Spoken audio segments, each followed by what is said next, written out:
আমি মাত্র 49 রুপিস থেকে ডিজাইন শুরু করে থাকি। আজকে আমার করা কিছু ডিজাইনের মধ্যে অল্প সংখ্যক ডিজাইন আমি পোস্ট করলাম। তোমাদের যদি ডিজাইনগুলো পছন্দ হয় তাহলে অবশ্যই চ্যানেলটাকে সাবস্ক্রাইব করে রেখো। এরকম নিত্য নতুন ডিজাইন আমি এখানে পোস্ট করব। এছাড়াও আমি আমার ফেসবুক পেজে ডিজাইনগুলো পোস্ট করি, তোমরা ওখানে গিয়েও দেখতে পারো এবং পেজটিকে ফলো করে রাখতে পারো। এবার তোমাদের যদি এই ডিজাইনগুলোর মধ্যে কোনো ডিজাইন পছন্দ হয়, অথবা আমি আমার ভিডিওর এন্ডে এছাড়াও যে কাজগুলো আমি করি সেই কাজের লিস্ট দিয়ে রাখবো, তোমাদের ওখান থেকেও যদি কোনো কাজ পছন্দ হয় অবশ্যই আমার সঙ্গে কন্ট্যাক্ট করতে পারো। কন্ট্যাক্ট নাম্বার দেওয়া থাকবে, হোয়াটসঅ্যাপ অথবা কল করতে পারো।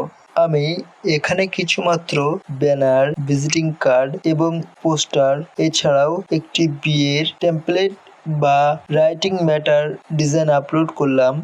আর ডিজাইনে যদি কোনো ভুল ত্রুটি থাকে অবশ্যই কিন্তু কমেন্ট করে জানিও, যাতে আমি আমার স্কিল আরও ইমপ্রুভ করতে পারবো। আর আজকের ভিডিও এখানেই রাখলাম। নেক্সট ভিডিওতে অবশ্যই আরও নতুন কিছু ডিজাইন নিয়ে দেখা হচ্ছে।